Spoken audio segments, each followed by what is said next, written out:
as a heart attack. Derek Brunson in the main event, UFC Fight Night on Saturday, Las Vegas against Kevin Holland. Derek Brunson, I am happy that the hair is back.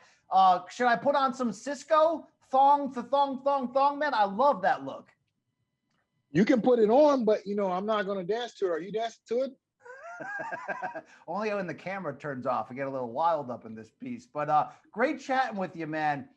This is a pretty damn good fight. You're back in the main event here. How you feeling? Oh, I'm feeling good, very prepped, very primed for the fight and ready to go.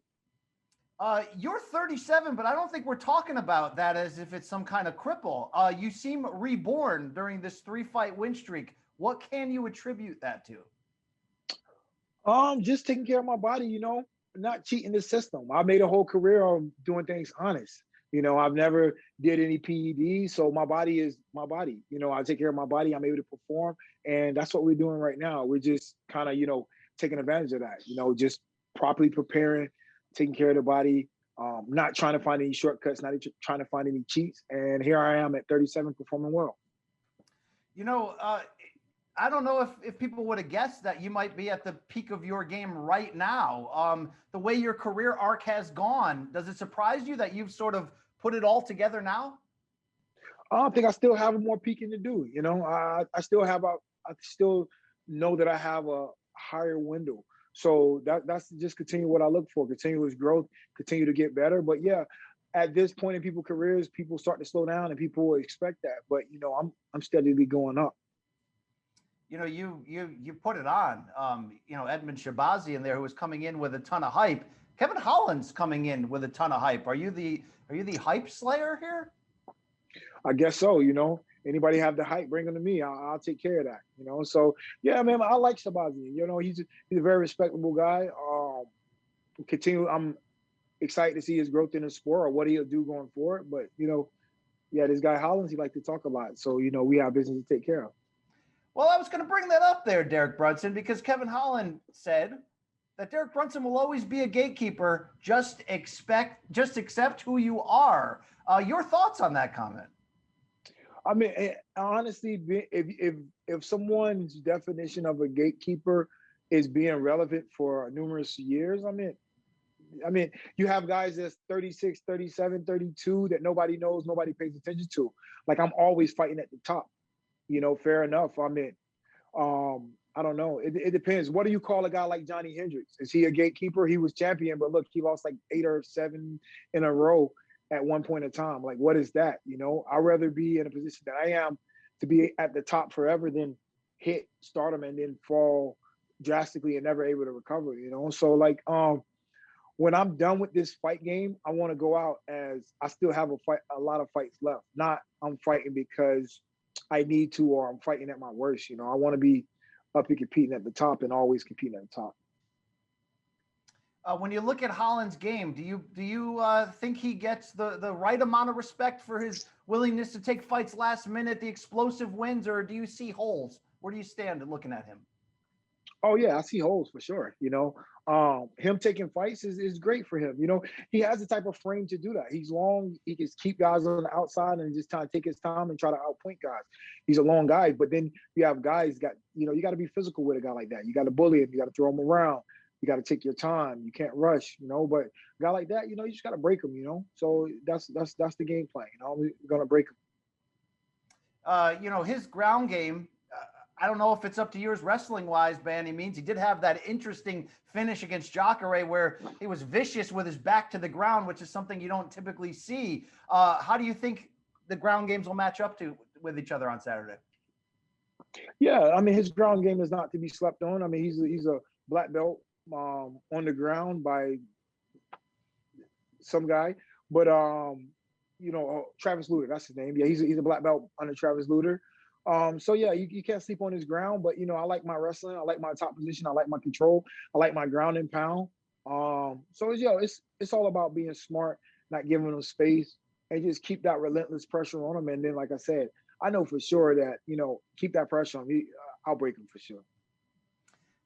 This 3-fight win streak, I forgot which fight it was, but you mentioned after one of them that, man, I should have gone into camp and done the whole full-time thing a long time ago. What was that? What can you explain all that to me? Yeah, I was trained at Jackson for several years. And then I started training at home to be closer to the family because, I had a lot of things going on at home. And it just got really comfortable, but I didn't have the bodies to get me ready for these fights. So then I started training at Florida because it was close to my home and it was a great camp also. And then, yeah, it was working out for me. I got the coaches, I got the bodies. It's just very good to get ready for these high-level fights. Then when you look at the growth, what's the biggest thing that you've learned from some of these big high-profile fights? When you fought Robert Whitaker, when you fought Adesanya, when it didn't go your way, why are you different now in terms of your game planning and how you look at the fights? Just take my time and don't be so predictable. Like, you have to mix it up. It's a chess game. I was out there playing checkers. Now I'm at a game of chess now. All right. Well, I got to still give you respect, though. I mean, in hindsight, is it the best strategy? I don't know. But you came at Bobby Knuckles, and you're like, I'm gonna bring it to you. Do you regret that in hindsight? I mean, you did come out there like a man. You tried to put it on him. Yeah, I guess I regret it because I feel like, I rocked him a couple times. I like this close to knocking him out several times.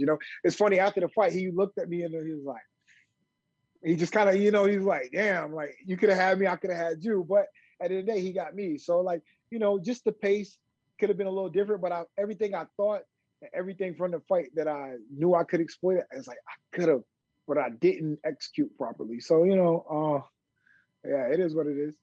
Did you lose any sleep when the judges gave that gift to Anderson Silva that time? Because I don't know if that was on the up and up, bro.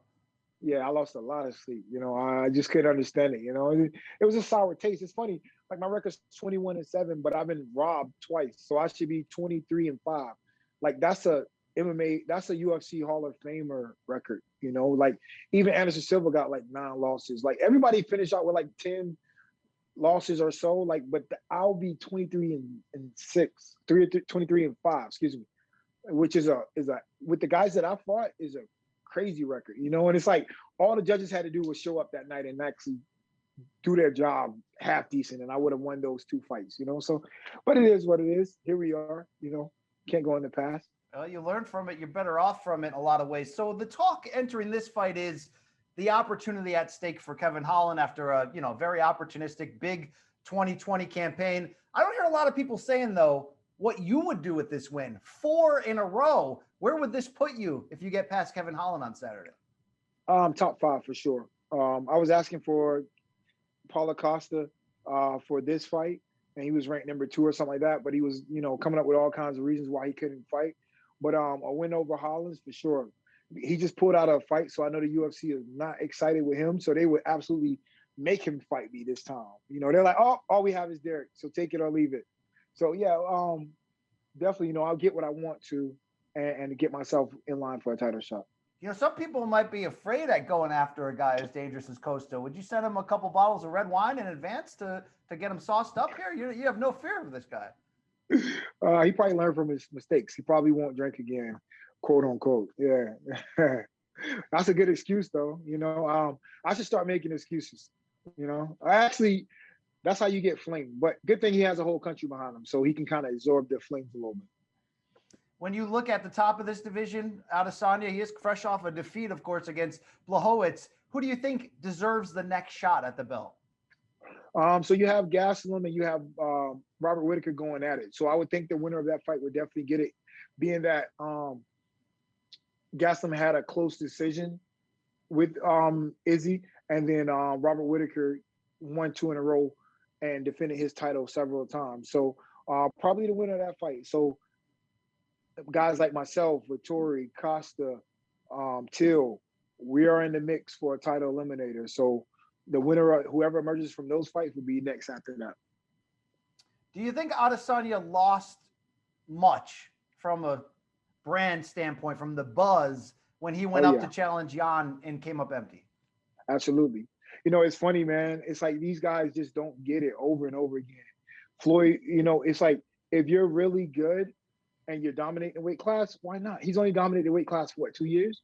Keep dominating. Make it 8 years, 9 years. Like, what's the point of a double champion? Like, why alter your, like, make history, like, dominate it. Make it where you're just beating everybody. Like, Anderson Silva just cleared everybody out for years and years. It's like, I don't know. I think you got to be a little, and even if his weight's not lining up, he's like weighing in at 201. He was saying he'd probably be in the cage at 200, at 201, and the guy's probably like 220. It's like, yeah, I get what you're saying, but this ain't the same as kickboxing. This ain't the same as boxing. You can do that in those sports because guys aren't leaning in you. Guys can't take you down. You can outquick them. If you go striker versus striker and you have a guy a little bit smaller, the smaller guy's going to be quicker. All you have to do is stay away from the knockout, from the bigger guy. So, it's like that's easy to do in those type of sports. But MMA, you can't do that. That's why we have weight classes. You have to really put on the weight so you can be able to stuff the guy and make the guy defend or feel your presence from your weight. Yeah, fair point indeed. When you look at what we talked about earlier, Kevin Holland's mouth, if you defeat this man, you're gonna, return the favor, a little trash talk, get in the guy's face, or just leave it, go on to the next? See, hey, that's the funny part. Everybody was like, are you not talking much? Why aren't you talking much? You and Izzy got pretty heated. Like I said, I let him talk before I talk after. As simple as that. All right. Final question here entering Saturday's fight. I think this is the most important one. Do the ladies like the blonde hair? Does that help you in those areas? Well, I have a fiance, so it don't matter what the ladies like. You know what I mean? Let's end this conversation then. Yeah. So one fight, somebody asked me about the dance, and I said it was for the ladies. And at that time, I had a different girlfriend, and she's no longer my girlfriend. So after that moment, it was a joke, but her family was watching. So, she didn't find it too funny. Well, congratulations on everything going well for you outside the cage. We can't wait to see you back. Big fight this Saturday, main event. Derek Brunson going in there against Kevin Holland. Best of luck, man. Can't wait to see this one. Thank you.